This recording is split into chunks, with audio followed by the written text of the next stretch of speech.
Hi there, everybody. This is Beth Green, otherwise known as Granny Rocks, And this is Sweet Baby James, otherwise known as James Maynard. Welcome to the show. and tonight we have something really exciting in store for you. This is our very first interview.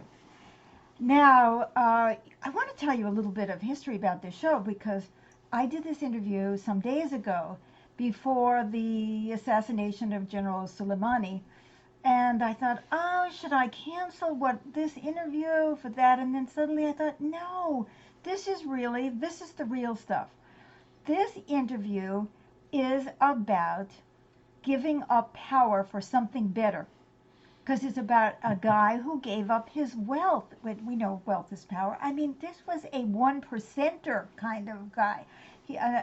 He was in line, inheriting the Oscar Mayer fortune. You know what Oscar Mayer is, some kind of Frankfurters or something. Yeah, Anyway, that's right. anyway, um, very cool, right? So, I've been thinking about what kind of help can I give and support can I give to our viewers about the whole situation between the U.S. and Iran. And suddenly it just dawned on me. It's just more, I'm trying to dominate you. You're trying to dominate us. I'm not in favor of any of them, to tell you the truth. And it's all about jockeying for power, Power! right? So why would a guy who was he wrote a book. I want to show you this book. Born on Third Base. Isn't that a cool title? And Very that's cool. all about somebody who was born with all the advantages. It didn't take much for him to get home. Whereas, as one of our viewers said to us recently, most of us don't even have the fare to get to the stadium. Oh my So, God. Yeah. right? Yes. So, anyway, this is a great interview. It's in two parts, tonight and Wednesday night. But I want you to think about how we are all jockeying for power in our personal relationships, looking for advantage, in our work relationships, in our world, and what a mess this world is, isn't it? And by the way, we should introduce the show while we're at it. Yes. You have come to the Inner Revolution, changing the world from the inside out. We air every Monday and Wednesday at 6:30 p.m. Pacific. So, Granny, take it away and pick up where you left off. Okay, and what we are going to be doing here is I am going to make an effort to, because I've got a whole setup here with with the interview and all that, and I don't get comments here, but I'm going to try to get on to my page, and where is the live video? And I'm going to try to see your comments during the show and even answer them. So that's what we're going to do. I'm going to try to do it, via fingers. And there it is. It shows that we're doing it. So anyway, I will be answering your comments as we go along because I am here womaning the chat. And then I'll come back at the end. And don't forget, we're going to be completing this interview on Wednesday. But in the meantime, here we go. I hope this works. This is our first time to try this technology. Okay. Well, hello, everybody. I would like to welcome my first guest. We are in a revolution with Beth Green, changing the world from the inside out. And this is a guy who is trying to change the world from the inside out. And here's his book. I'm pitching it already. I love the title of your book, Born on Third Base. Just get it. He's telling us that there are people who are, I'll tell you, one of my friends said when she heard about your book, she said, Born on Third Base. Well, most people don't even have the bus fare to get to the stadium. Well, my wife says she was born in the dugout. I love that. So this is Chuck Collins. This is a guy who puts his money where his mouth is. And he is really one of us, an inner revolutionary. I think you're going to love him. And I want to hear much more about what he's doing, what he's learned, what he's seeing, what he's hoping for, what we can do. So welcome, Chuck. Thank you, Beth. It's an honor to be with you. Thank In you. the second day of the new year. And the second day, we're starting it off right. As you all know, this is my very first guest on our show. So this is an experiment, which is going to work, right? So the first thing, Chuck, is, all right, you're probably sick of the story, but you were born wealthy, I gather. Now, I couldn't figure out how wealthy you were. Or were you in the top 1% or upper 10, or Yes. where were you? No, I was definitely born in the top 1%. My great grandfather was the meatpacker Oscar Mayer. And when I was 21, the company was a family business, really since the 1880s, went public, was sold to General Foods. So a big fish bought the family business. Yeah. And then the bigger fish, Kraft Foods, bought that. And so that made our family, cash wealthy as well as wealthy in other ways. So, So you really were born on third base, yeah, with silver spoon up your what and all of that kind of stuff. And you have dedicated your life. You've given your money away. You've dedicated your life to ending the obscene inequality in our world and the incredible amount of pain that it causes yeah, to everyone, yeah, including the wealthy. And I think that people need to know that about you. And we're going to want to know a little bit about why you were able to see this and do something about it, and other people see it and don't do anything about it. So I really am going to let you talk, but I just want to tell you this little vignette first, and then I want to rush into your story.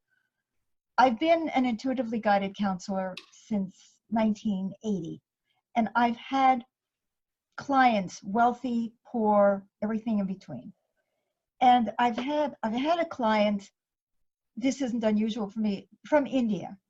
And his parents, they owned the town, they were the honchos of the whole town. And he was so isolated. He was so isolated. And I asked him, how did you feel? How did you feel when you saw the poverty and the despair of everybody around you, when you had all these servants? And it was like, blank, blank, blank. And Chuck, this is why I'm telling you this, because I have seen this from the inside out, that the people who are wealthy, they can't relax because they feel guilty, because they're protecting themselves, they're fearful, they're always afraid that they're going to fall. Yeah. They know how far down it goes. They know how little compassion there is in the world.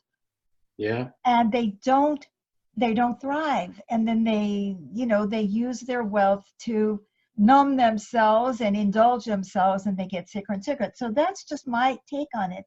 So now, what is it that you saw that made you have this turn, and why you and not all these other people who are experiencing the same thing? Take it away, Chuck. Well, I do think, like a lot of things, I was lucky. Lucky to be, born with the parents I was. I had a father who, he himself was, third generation. So he was beginning to kind of wrestle with how does privilege and advantage work? My mother, who was not from a privileged background. I guess the way if I were to summarize it, I would say I've come to realize that the kind of advantages I grew up with are a disconnection drug. Yes. You said numbing. Yes. I think there's, and everybody's experience is different, but I think that having a lot of money and wealth means you don't have to ask people for help. Yes. Which is the human condition. We are vulnerable and we depend on reciprocity. Absolutely. And if you're not part of that, exchange, if you will, you're out of practice. You're not, you're disconnected. You're disconnected. And the antidote to that is connection. Yes. Is being connected to people across economic divisions. And there's another thing you said, though, Beth, I agree with, which is I actually think we live in a very insecure society. I mean, if you and I were living in Denmark or Sweden, we might feel differently. I think we would feel differently because there's sort of you can't become completely destitute. Yes. But in our society, you And it can happen like that. you could have an illness, a divorce, a job loss, a change of circumstance, and you're living in your car, you know? And I Yes. think even the most wealthy people in the society feel that on some level, that vulnerability. And that leads to a certain amount of hoarding and furthering disconnection, like you were saying, pushing people away. So I think all those things are true. And I wrote Born on Third Base partly just to try to reveal how advantage works, because there's so much of it is invisible, but also to kind of help people develop a little more empathy for each other and for each other's experiences, including people who have, we would think of as everything going in their favor. Yes. So I I love think, what you're saying. I yeah, wrote a book called Living with Reality, which is a step-by-step, how do you progress through consciousness? And it's all about overcoming ego, and that ego is based on separation. So from a spiritual perspective, I completely get and see what you're saying. And it really is about I am that, and how am I that, and how we differentiate instead of separate, and how we co-create. And it's about becoming mutual. In fact, the Inner Revolution is based on that book. Ultimately, I wrote something called the Handbook for the Inner Revolution. cool. But the three basic tenets of it are oneness, accountability, and mutual support. And this illusion that there is such a thing as a self-made man. It's like, do you make your own clothes? Do you grow your own food? Do you provide your own electricity? Were you raised by wolves? Right, You know, right. maybe the wolves helped you. You know, I don't know. Exactly. Did you pave that road? I mean, the idea that anything that we do, we have done all by ourselves. Did we educate ourselves? Did we feed and diaper ourselves? You know, we live in a mutually supportive world, but we are not mutually supportive because our egos, from the spiritual perspective, blind us. Always, because we're always trying to gain the advantage, and we gain the advantage when we prove our value. Yeah. We gain the advantage. We always have to prove something about ourselves to gain the advantage so we can win in a competitive universe, because life is a struggle. So I 100% agree with you. I think that, it's the spirituality and the common sense coming together into the reality of the world, that people are suffering terribly from isolation, insecurity, fear, anxiety, and you can't help it. And even if you were the most serene being on the planet, right, which I don't know anybody who is, I think most of that is just complete horseshit. We're not that serene because we feel each other's feelings. You can't help it. You go outside and the guy next to you is in pain, you're going to feel his feelings. Or the guy next to you is driving like a maniac because he's snorting coke, and he could hit you. I don't care how big your car is. Yeah. You know what I love about what you're saying? I agree, because I think one of the biggest things that holds these extreme inequalities in place is the myth of individual deservedness. Yeah. And it starts with, you start with the I, like you described it. You say, well, how did I get to where I am? And you have a self mythology that starts with the word I. I did this, I worked hard, I made this sacrifice, and I get all the benefits. And I kind of think that that is a huge boulder to our changing and transforming society, is that mythology that we hold ourselves, and that is kind of promoted in the whole society. And I think the counter myth, and of course what each of us do does matter. Yes, absolutely. And so we want to celebrate the choices that people make, and individual effort. And some people do heroic things. A lot of first generation immigrants, I'm thinking in the United States, come and make supreme sacrifices of their health and livelihood and sleep and the other, delights of life, if you will, to help their children have a better life. Yes. So we want to honor that. But what that means is we don't see the web that you described, this web of interconnection, of public investments, things that we do together, help that each of us gets from other people, sometimes invisible, sometimes paid, but mentors and coaches and teachers and librarians and parents and aunties and uncles. And, like, it's kind of like the Matrix. Yeah. If I like to, it's like some days I wake up and oh yeah, it's about me. And other days I do I too. see the web. It's like a fantastic, multicolored web that makes it all possible. So I think what you're saying is absolutely key. And if we could help each other tell true stories about how help works. Like, I think we stigmatize help, and you think about how do we treat poor people and welfare, and of course no one wants to admit that they got help because it's sort of considered a sign of weakness, as opposed to, wow, look at all the help I got to be where I am. I would be nothing without this web of help. Let's praise it and celebrate it, and invest in it, Yeah. Anyway. Yeah. We had an exercise in one of my spiritual services when I was back in California, and then I was running these groups, and people would say, I would have people say, without you, I would not be me. Yeah. And that's, this one is when I heard about you, Chuck, I said, oh my God, this is my brother. This is exactly what I feel. I see it. I came into it in a different way. I came into it from poverty. Yeah. We were poor. We were on the other side. I'm a granddaughter of immigrants, and my parents didn't have high school education, right? And they sacrificed for my brother and me. And thank God for New York City that had public education, college, Yeah. right? Right? You know what I mean? The City University of New York. That's right. What a blessed institution that is, and how many people's lives have been transformed by it. It was perfectly free.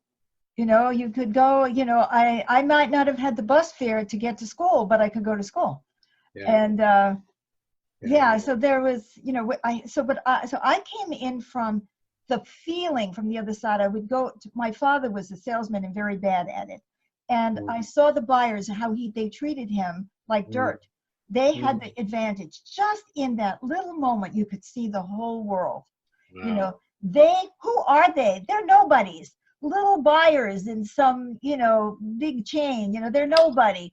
But they had it over my father because they could give him the order or not give him the order, right? Wow. And it made me sick. I couldn't even go to work with him because I could feel that it's that power. It's that greed for power over others in order to not be vulnerable yourself. Because it's just what you're talking about that made people behave this way. And it's like our whole world is based on illusion, on all these ideas we have about what makes us important and what is important, and the pimple on my nose, or how I'm dressed, or what my title is, or and that the work of the cleaning lady is less valuable than the work of the CEO. When she's the one who's protecting you from getting diseases, and you know what I mean? Yeah. So, that there's so much inequality in the rewards in the society. There's only one scholarship. When I went to Brooklyn College, I was trying to promote the idea of admissions for everybody. Everybody who goes to high school gets to go to college. And some were talking about special admissions for Black students. And I understood where they were coming from.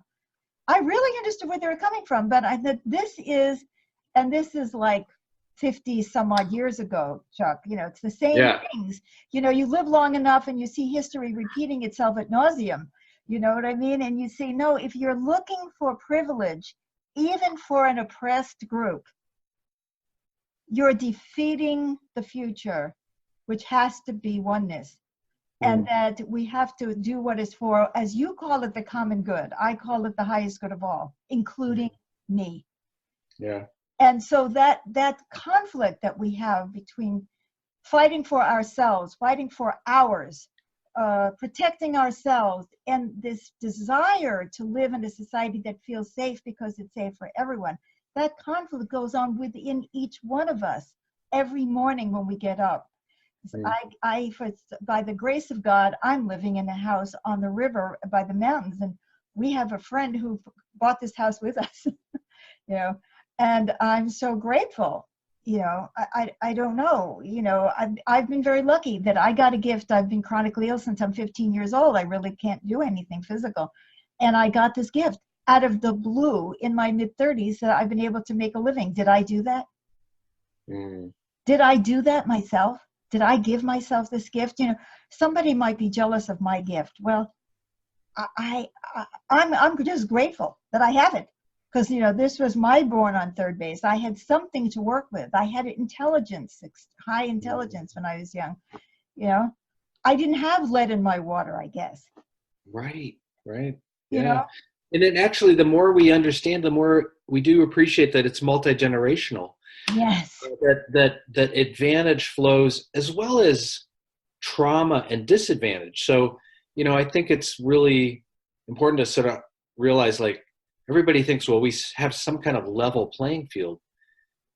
In my case, 3 generations of economic stability, families that didn't have to worry about food and rent and health, access to financial resources, information, training, social networks, pristine, healthy environments, not lead in your water.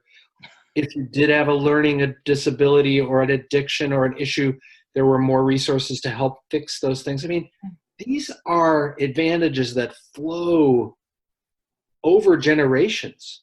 And then if you think about the other side, people also have the legacy of trauma, of exclusion, oppression, physical deprivation. Yeah. That also affects people. And, part of our work is like, how do we help each other heal from the traumas of the past, as well as recognize, and part of it is just to recognize good fortune when it's there, and celebrate it, be thankful for it, and work to make it possible for others to heal and come to the same, place. And also realize, like, there's deprivations that wealthy and owning class people have. They're outside of the community. They're not. I have a friend I write about in Born on Third Base who described her childhood as looking through the window of an ice cream parlor at all the other kids having a party, and she's on the other side of the glass. And that and then they group together because she has to find other people in her class in order to have somebody to hang out with, or for them to. So she's looking at all the kids out there, but then she has to find other kids like her, and that they can hover together and convince themselves that they have a right to all of this. Yeah.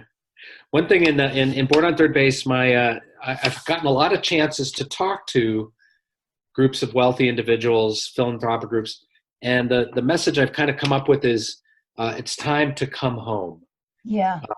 Come home to yourself, come home to a place, a community, not like a wealthy enclave, but a community, and put your full stake in a place. And this is at a time when the wealthy are rootless, globalized. Their money's moving around the planet, and they're moving around the planet at a high speed, and they're not really touching down and building authentic connections with people. So come home, bring your wealth home, bring the wealth that's flitting about the planet, and bring it back to communities invested in the real economy of goods and services and food and, things that everyone needs. Pay your taxes. Right. Share your wealth. I saw your program at the end. I opened it up, in the God thing that I just opened it up, and there it was. 1, 2, 3. I just happened to find that. I think that's great. But before we can talk about those solutions, we have to talk about how do people face up to this? How are we going to support people to face up? you talked a minute ago, and I want to get back to your program later for wealthy people. But the question that I still haven't gotten an answer from you, Chuck, is why you, when, this alienation, Marx talked about alienation of the worker from the product of his labor, that instead of making the whole shoe, now you're on an assembly line. Oh my God, that guy was so smart. I'm not talking about communism, Putin, and all that. I'm talking about Marx.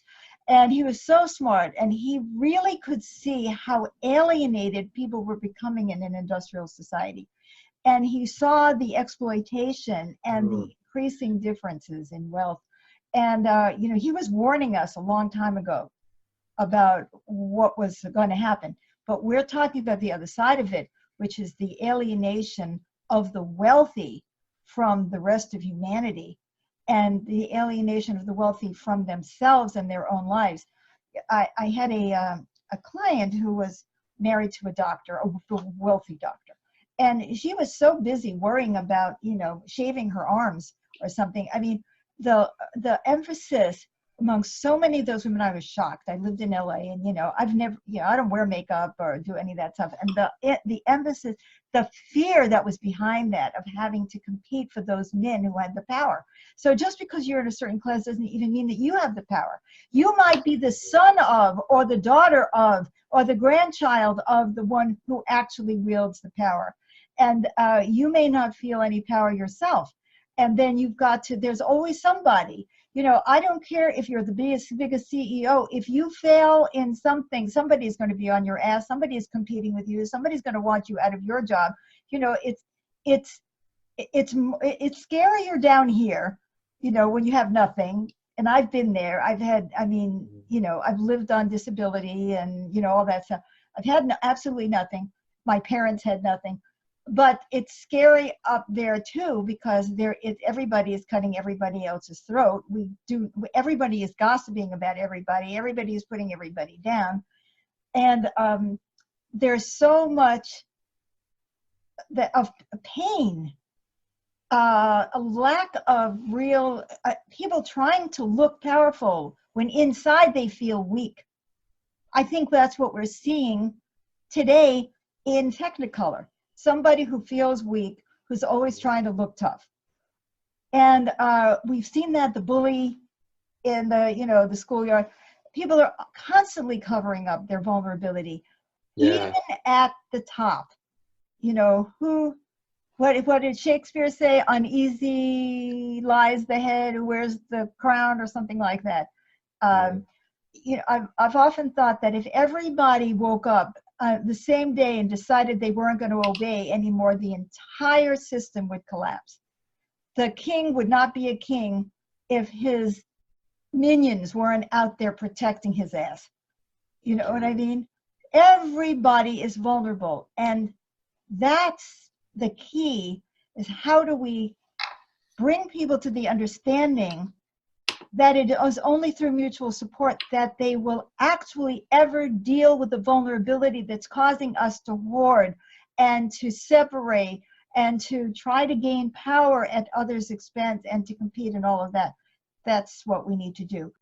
Tune in on Wednesday night for part 2 of this fabulous interview with Chuck Collins on facebook.com/Granny Rocks On, as we continue to talk about what ails us, all that battling for power that we go through in our world, in our homes, and everywhere. Thank you.